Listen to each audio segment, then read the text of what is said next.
За тэгээд 2-3 санал 2-3 асуулт байна. За дөрөвдүгээр зүйлээр зарчмыг бичсэн байсан. Тэр зарчим дээр ийм зүйл нэмэх саналтай байна. Цусан бүтээгдэхүүний тэгш хүртээмжийг хангах гэсэн. Цусан бүтээгдэхүүн бий одоо плазм гэж ярьдаг те. Энэ зүйлийг бас ингэж оруулж ирж тэгш хүртээмжийг хангах гэсэн зарчмыг оруулах нь зүйтэй байна гэж бодож байна.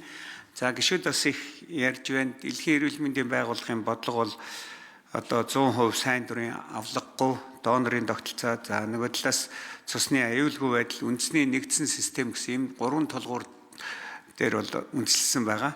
Тийм учраас тэр хуулийн төслийн 17-гийн 1-д цусны донорын үүргээ гүйцэтгэх үедээ хөдөлмөрийн тухай хуулийн 117-гийн 2 заасан дундаж цалин хөлсдөө тэнцэх олгоор авах гэж заасан нь бол энэ зарчимтай бол одоо зөрчилдөд байгаа. Энийг хэлж байна.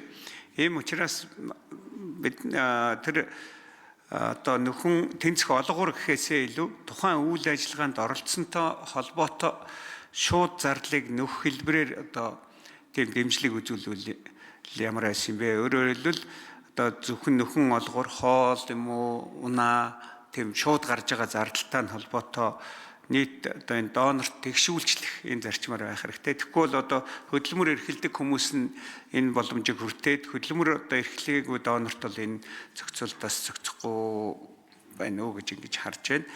За нөгөө талаас дараагийн нэг асуулт бол 27 дугаар зүйлд байж байна. Донорын үйл ажиллагааны журам зөрчигч хүлээлгэх хариуцлагын талаар бичсэн байгаа. Тэгээд энэ юуг зөрчсөн бол тэр 27-гийн 1-2-т нь бол зөвхөн зөрчсөн албан тушаалтан болон одоо хүмүүст бол холбогдох хууль заасан хариуцлага хүлээлгэх гэх тодорхойгүй бичсэн харагдаад байгаа. Тэгэхээр ямар хуульд заасан ямар хариуцлагыг хэн хүлээлгэх талаар тодорхой болох боломж байгаа юу? Эрүү иргэний захиргааны ямар хариуцлага хүлээлгэх вэ? За магадгүй одоо эмчийн ёс зүй, за эмнэлгийн байгууллагын тэр ажилтны ёс зүйн хариуцлагч байж болох талтай. Тэгээ энэ одоо цаашлаад бүр тусгай зөвшөөрлөлтөө ч гэсэн гэж яригддаг энэ асуудал байна. Тэгээ энэтэй холбоотойгоор нэг асуулт байна. Энэ бол тусгай зөвшөөрөл олох шалгуур шаардлагын хуульд тусна уу? Тусаагүй бол яагаад вэ? Тэгээ ямар шалгуур хангасан байгууллагууд тусгай зөвшөөрөл өгөх юм бэ? Ер нь энэ тусгай зөвшөөрлийг хэн хаана ямар байгууллага олгодог вэ гэдэг ийм асуулт байна. За дараагийн нэг зүйл бол цусны түгээл хадгалалт одоо ямар төвшөнд байдаг вэ гэдэг талаар асуумаар байна. Нийслэлд одоо төгжрэлтэй үед бол бид нар энэ их нялхсын төв ч юм уу тэр Япон Монголын эмнэлэг энэ хол ярамгийн эмнэлгүүд энэ тэр дорон ашиглаад яваад байгааг бол сонсч мэдчихсэн. Тэгэхээр энэ орон нутагт ер нь энэ тээвэрлэлтийн тэр нь ямар байдалтай яаж зохицогдож идэм бэ гэдэг ийм асуулт асууя. Баярлалаа. За ажлын хэсэг 4-р хэмжээ. Эрүүл мэндийн яам Эрдэнэ 2 галуудрах гишүүний асуултанд хариулъя. Тэгээ энэ одоо ер нь бол энэ хуулийн дээр тусч өгснөр бол ажиллаа хийж байгаа хүн бол тухайн өдрөө тусаа өгсөн өдрөө одоо ажилсан тооцох байдлаар ингэж тусгаж өгсөн байж байгаа. Өөрөөр хэлбэл цалингаа одоо ингэж авах байдлаар ер нь бол энд одоо шууд санаанд бол тэгж тусгаж өгсөн байгаа. За хэрвээ ажил хийдгүү хуваараа хөдөлмөр эрхлэлттэй ийм хүмүүстэр бол ишлэг нөхөх хоол хүнсний одоо асуудлуудыг бас яг хуулинд бол тусгаж оруулж өгсөн байгаа.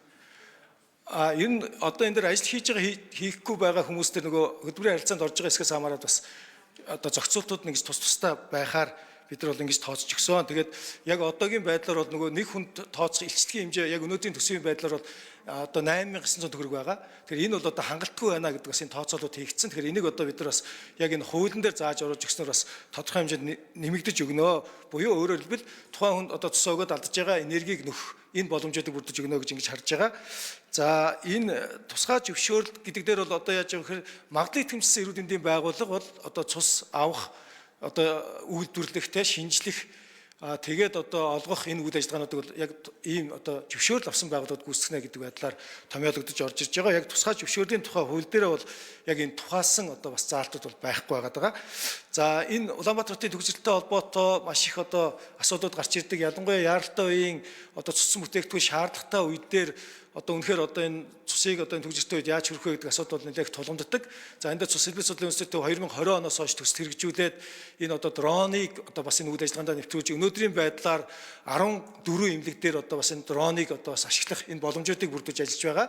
За ер нь энэ жилдээ багтаагаад 40 эмнэлэг дээр хүргэнэ гэсэн юм одоо бас тооцоолуудыг хийж байгаа. Тэгэхээр энэ одоо ингэснээрээ бол одоо маш богино хугацаанд нэг талдаа одоо хийсэн судалгаагаар бол 30-аас 40 минутанд одоо дунджаар хүргэж байгаа цусн бүтээгдэхүүнийг ер нь бол одоо 6-аас 8 минутанд хүрэх боломжтой байна гэдэг энэ давуу талууд гарч ирсэн. За энэ дээр бол одоо бас нэлээд одоо ахиц гарч ер нь ингэж одоо тээвэрлээд явж байгаа. Орон нутгийн түвшин дээр бол тухайн орон нутгад байгаа цусны салбар төвүүд бол тухайн одоо орон нутгийнхаа хэмжээний цусн бүтээгдэхүүнийг одоо хангадаг байгаа. Ялангуяа одоо сумын түвшин дээр гэдэг юм уу одоо хөдөө хээр одоо бас ингээд тохиолдууд бас гардаг. Одоо төрөлтүүд, төрөлтийн хүндөр, цусалтын хүндрэлүүд гардаг. За энэ үед бол одоо бас цусн бүтээгдэхүүн тээвэрлэх, за донорыг одоо бас авч явж одоо газар дээрээ одоо бас ингэж нэг төвчсөн шинжилгээний байдлаар бас энэ асуудлуудыг шийдвэрлэх байдлаар одоо явж байгаа. Цаашдаа ингээд хууль батгтай явахаар бас орон нутгийн цусны салбар төвүүдийг илүү одоо үйл ажиллагааны үүдэнд бэхжүүлэх ийм хэрэгцээ шаардлагууд байгаа. Яг орон нутгийн шаардлагатай үед Улаанбаатар хотоос бас одоо онгоцоор гэдэг юм уу одоо галт тэргээр за ингээд ойролцоо байгаа газрууд дээр бол автомашинаар гэх байдлаар бас тээвэрлтүүдийг тодорхой одоо тавьж байгаа стандартын шаардлагын дагуу одоо сав баглаа буудлыг хийж орчин нөхцөлийг бүрдүүлж ингэж тээвэрлэдэг байна. За гал удрах гишүүн тодруулж асууя. За хариуцлага тооцох талаар их тодорхойгүй холбогдох хууль журмын дагуулагчид байгаа. Тэднийг тодорхойлох талаас.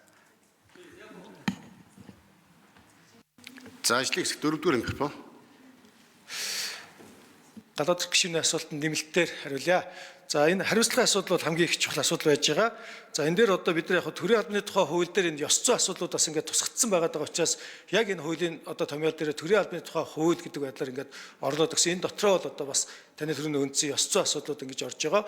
За тухайн хүний амнаас эрүүл мэндэд одоо хүнд гэмтэл учруулсан үед дээр нь бол одоо эрүүгийн хуулиар зохицуулахаар яг энэ хуулийн төсөл дээр одоо ингэж тусгагдж өгсөн байна. Өнөөдөр яг хүчин төгөлдөр мөрдөгдөж байгаа хууль дүрм журмын хүрээнд дээр бол ёс зүйн асуудлууд бол одоо бусад хууль журмын хүрээнд дээр ингээд зохицуулагдсан байгаа учраас энэ дээр давхар тусгаж өгөөг байгаа. За Гомбын Ганбаатар гишүүн асуултаа асууя.